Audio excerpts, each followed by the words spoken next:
parole, parole.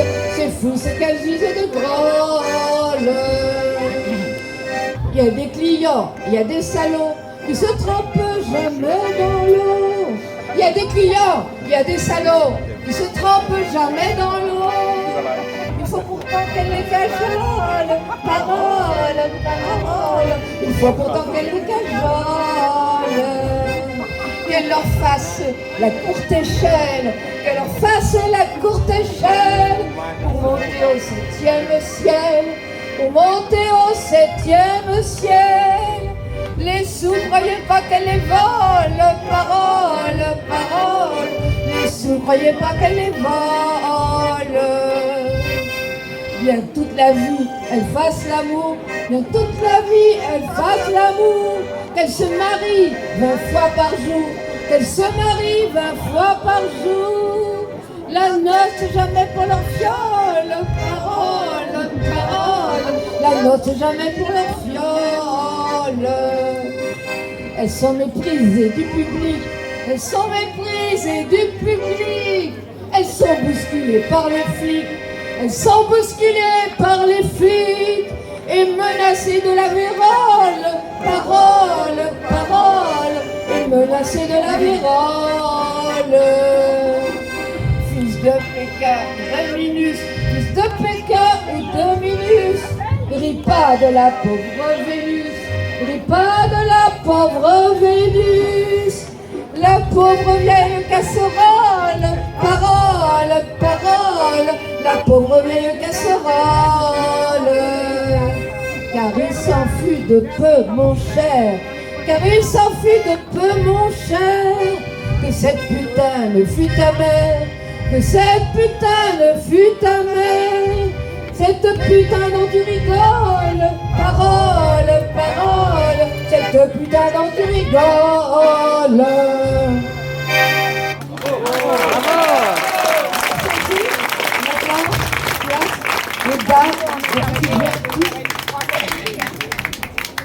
Excusez-moi, je parle là. Bien, très bien. Faut pas que je te mette dans cet état-là.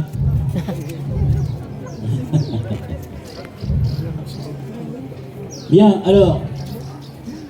Comment? Ça parle pas? Non, tu n'entends pas, hein? Bon.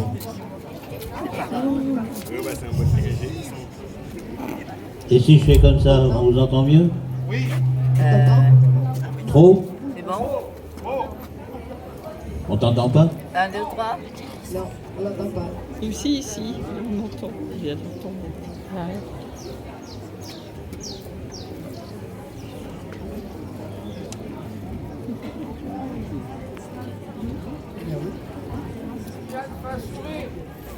Ah. Allô, il y a quelqu'un? Et là, ça marche pas? Je sais pas, dites-moi. Ça marche, ça marche, ça marche. Oh là là Bravo. là. Ça va. Ça marche? Allô, allô? Il y a des gens? Non. Ah oui, ça marche pas. Ouais, mais c'est normal, on l'aime pas. Voilà. La pauvre. Non, non, ça marche pas. Allô, allô? Qu'est-ce qui se fabrique? Compte jusqu'à 4. 4 heures dehors.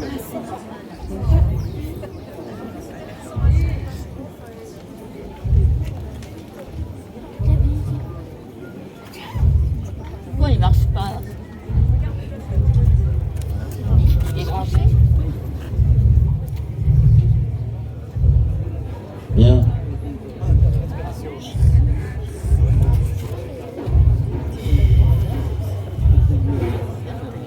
Faut lui tripoter le boîtier? Non, ça c'est moi. Non, c'est moi ça. Ça marche. Attends une seconde. On n'y avait pas tripoté le boîtier comme il fallait. Attendez, vous allez voir, ça va s'arranger. Voilà, attention Houston. Voilà. Bonjour Anne, tu m'entends? Je t'entends clairement. Ah, T'es bien la seule. Gigi, ça va? Elle va bien, Gigi? On s'assoit normalement. Je sais pas. On l'entend, Gigi? Oui, oui. Vous Oh là m'entendez? là. C'est bien. Ah, bravo. Allez. Mais Anne, tu m'as l'air complètement épuisée. Qu'est-ce qui t'arrive? Oh, n'en parle pas. Je suis crevé. Eh ben, mon client, il m'a fait l'amour 3 fois. Et il s'approche de moi et il me demande gentiment je pourrais recommencer le 4e? C'est pas vrai. Encore que je lui ai dit, mais c'est pas vrai. C'est plus de l'amour, c'est de la rage, monsieur Pasteur.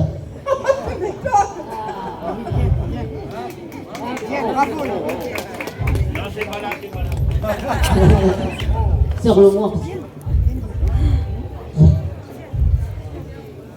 Et tiens, si on parlait des maisons closes, est-ce que tu sais pourquoi on les appelait closes, ces maisons? Eh ben non. Eh ben, c'était pour éviter que ce qui se passait au-dedans ne se voit en dehors.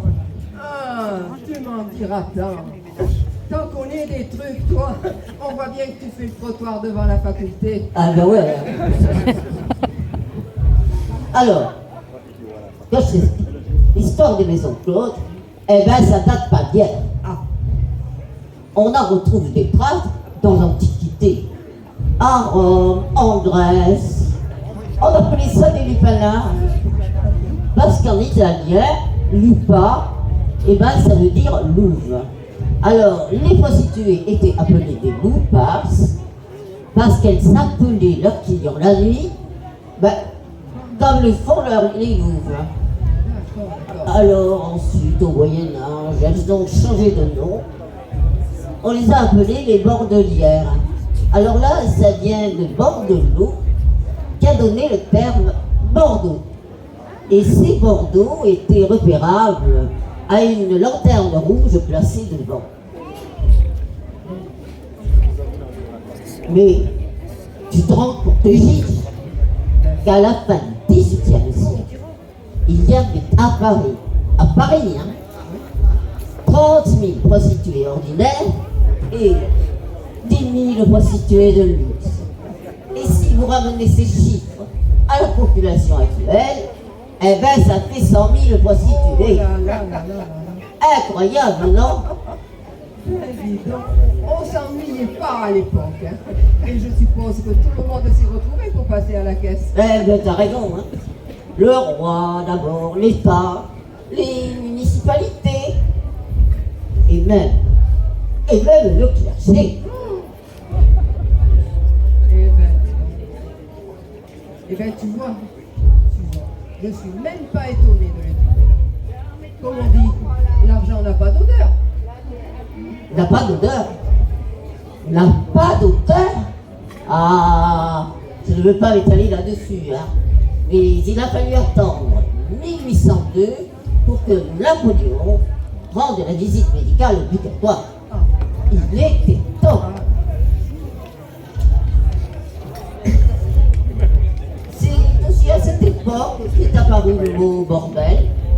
Ça vient de borde, mais qui désignait les quartiers en dehors des enceintes des villes. Et puis après, à la belle époque, on a vu apparaître des courtisanes de haut vol. On les appelait les cocottes, les demi-mondaines, les briseuses de ménage, les lionnes. Et pour les plus riches et célèbres d'entre elles, les grandes horizontales. Tout un programme. Il me semble me rappeler, Gigi, qu'elles avaient une devise. Attends. Que je me rappelle. Ah oui. L'argent vient en dormant, à condition de ne pas dormir seul. Ben, tiens donc. Eh bien, tu vois, Susan, moi j'ai entendu dire qu'il a fallu attendre l'arrivée du préfet Lépine, en un seul mot Lépine, en 1911, pour qu'apparaissent les maisons de rendez-vous. Les brasseries à serveuses montantes, les parfumeries, et autres instituts de bain. C'était plus classe quand même. Hein. Ah ben oui, t'as raison, c'était plus chic. Mais dis donc ensuite.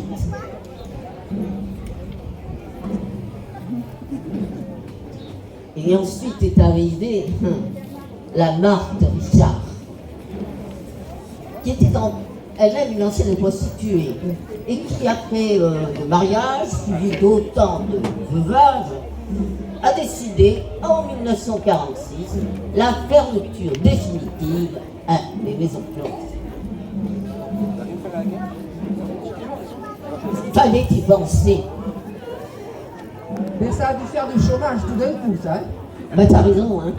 15 000 bordels qui servent à cette époque, ça a fait du monde sur le trottoir. Ben oui, alors.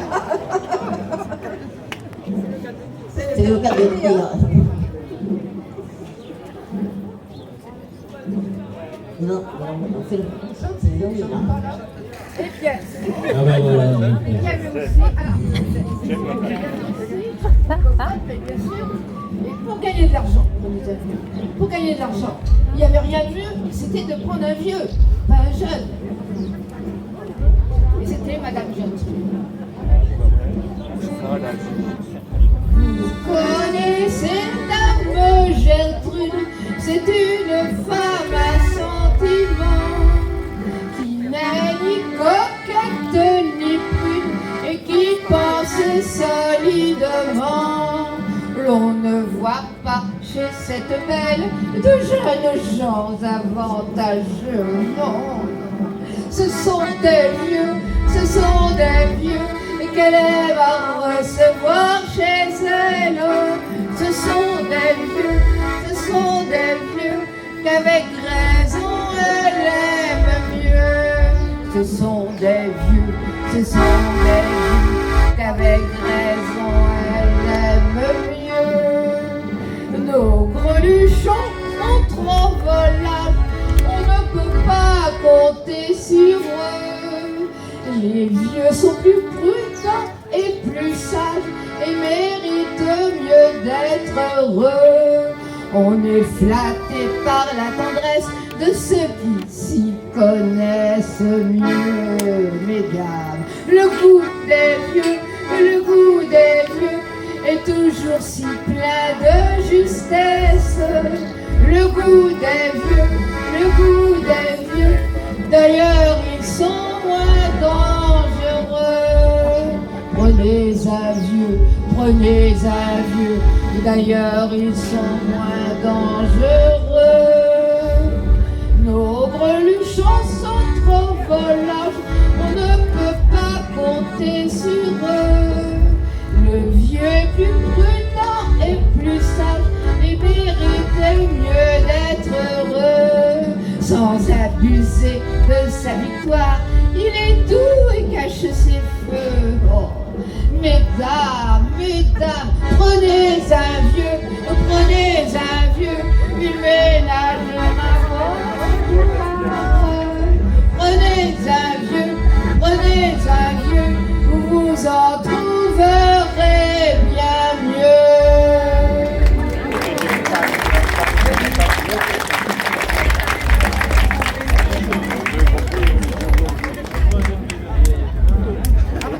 Alors, une chanson. Alors là, c'est une petite fille qui était un petit peu dévergondée. Peut-être que plus tard, elle est devenue pensionnaire d'un bordel. Au train où elle allait, franchement. Donc, c'est une lettre d'une jeune fille en vacances à sa mère. Ah, vous dirais-je, maman, à quoi je passe mon temps avec mon cousin Eugène. Sachez que ce phénomène nous a inventé un jeu auquel nous jouons tous les deux. Il m'emmène dans le bois et me dit déshabille-toi. Quand je suis nue tout entière, il me fait coucher par terre. Et de peur que je n'ai froid, il vient se coucher sur moi. Mon cousin est merveilleux, il connaît des tas de jeux. De m'asseoir sur la carpette, il doit m'apprendre la levrette. Vraiment c'est amusant, je vous l'apprendrai en rentrant. Donc alors maintenant, c'est bon.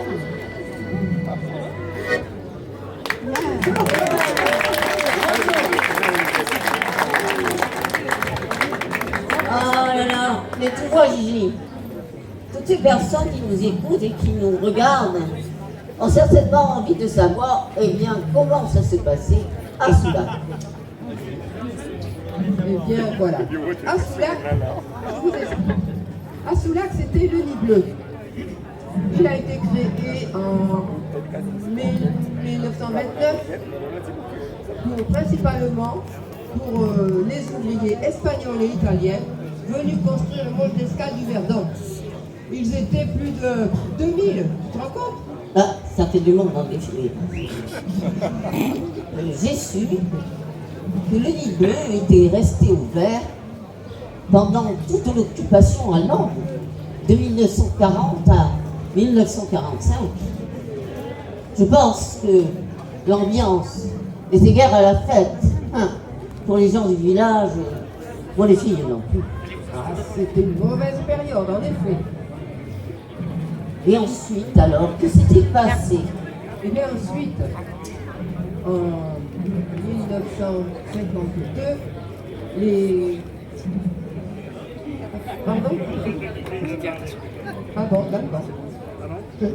En 1952, les 4 à 5 000 GI basés aux Arros et au Verdon en ont profité jusque dans les années 60. Des taxis faisaient le relais entre les camps, les bars, pour plus de commodité, bien entendu. Mais oui. On m'a dit qu'à l'époque, il y avait des établissements, disons, sauvages, et que des filles louaient des villas. C'est la patronne du Nid Bleu qui ne devait guère être ravie. Alors, ça non, hein. Elle était guère commode, hein. Elle se faisait escorter par 3 dogs monstrueux et elle avait guère envie de la contrarier. Je veux bien y croire. Et en fait, comment le Nid Bleu était-il agencé? Oh, c'était un établissement de 4-5 chambres, Ouais. au décor ordinaire. Les filles étaient plutôt mignonnes, hein. Mais ne montaient pas toujours, parce que c'était aussi un bar dansant. Et elles étaient suivies médicalement par 2 médecins et bénéficiaient d'1 jour de congé. Ah, c'était bien. C'était bien pour l'époque. Ouais. Et ensuite, les Américains sont restés jusqu'en 1969, si ma mémoire est bonne.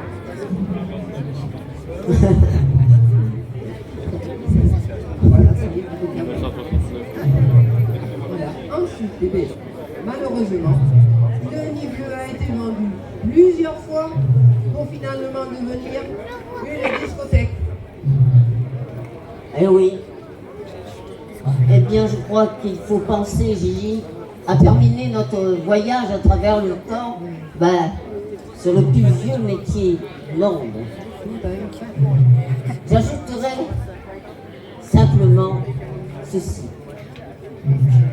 Cette femme, aux mœurs relâchées, qui étaient considérées comme des sous-citoyennes, ces lieux sulfureux ont inspiré de nombreux artistes, comme Toulouse-Lautrec, qui fréquentait assidûment les maisons closes et pas seulement pour peindre. Il y avait Degas, il y avait Matisse et même Picasso qui a peint ces fameuses demoiselles d'Avignon. Grâce à leurs œuvres et à quelques photographies, nous avons une idée assez précise de la vie de ces pauvres femmes qui, par le passé, étaient enfermées dans ces maisons car il leur était absolument interdit d'en sortir. et dans la vie entière, l'existence humaine était vouée, était consacrée au seul désir masculin.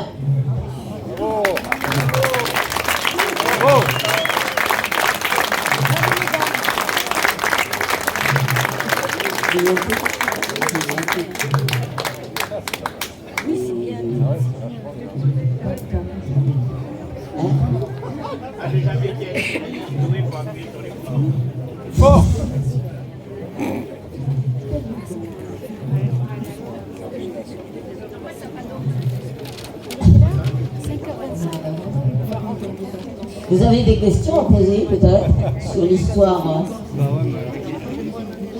de cette institution qui fait partie de la culture. J'espère que vous n'avez pas été choqué par le texte.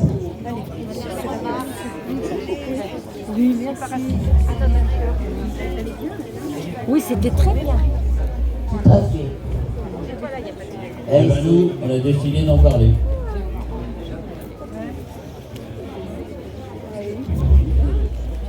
Eh bien, maintenant, on va sauter une petite formation.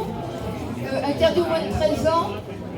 Je vous préviens, pour ceux qui ont des enfants, mais bon, ces petits ne vont pas comprendre. Donc, on va faire la musique.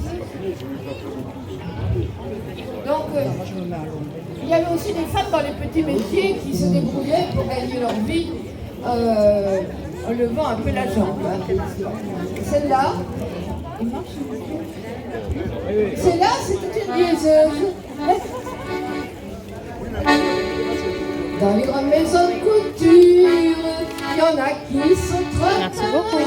Il y a des vendeuses et par nature, il y en a qui sont mannequins. Et il y en a qui font des corsages, d'autres qui font des surchages.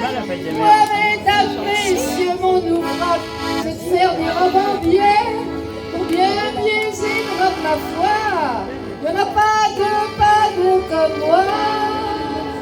Je suis liaiseuse chez Paquin. De mon métier, j'ai levé l'heure. L'éveillé sec de mon bonheur, qui va pour la journée 8 heures. Le travail de nuit ne me fait pas peur. Avec quart d'heure, avec entrain, je biaise du soir au matin. Quand mes parents ne vont pas rentrer, il n'y a pas à s'inquiéter. Bon, elle est encore en train de biaiser. Quand j'entrais dans la partie, c'est une révélation. Dès le commencement, je me suis sentie une très grande vocation. La première fois comme du sage, eu du tirage un peu. Mais quand j'ai perdu mon tirage, je m'y mise avec feu. À mon métier, je prenais goût. Je voulais biaiser un peu partout. Ah, quelle ardeur, ah, quelle ardeur. Et bien du soir au matin. J'apporte de l'ouvrage quotidien, je biaise en voiture, en auto. Et une fois même, j'ai biaisé dans le métro. Ah, quelle ardeur, ah, quelle ardeur. Et je prenais du l'autre matin. L'ordonnée des taxirons a dit qu'il fallait que je prenne du repos. Il a trouvé que je biaisais trop. Mais je vais m'établir bien vite, me marier, quel bonheur, avec un jeune homme plein de mérite qui est ouvrier glisseur. Pour nous installer à l'aise, comme nous n'avons pas de sous, je biaiserai d'abord sur une chaise, et lui sera debout. L'essentiel, c'est qu'il n'y ait pas de retard, qu'on ne dise pas que je biaise en plein âge. Ah, quelle ardeur, ah, quelle ardeur, je partage le survin. Et ça qui sera gentil maintenant, ça tout nous fera le succès, comme ça prend le doigt. Ah, quelle ardeur, ah, quelle ardeur, on nous poussera dans le magasin, afin de ne pas nous escalier, pour que je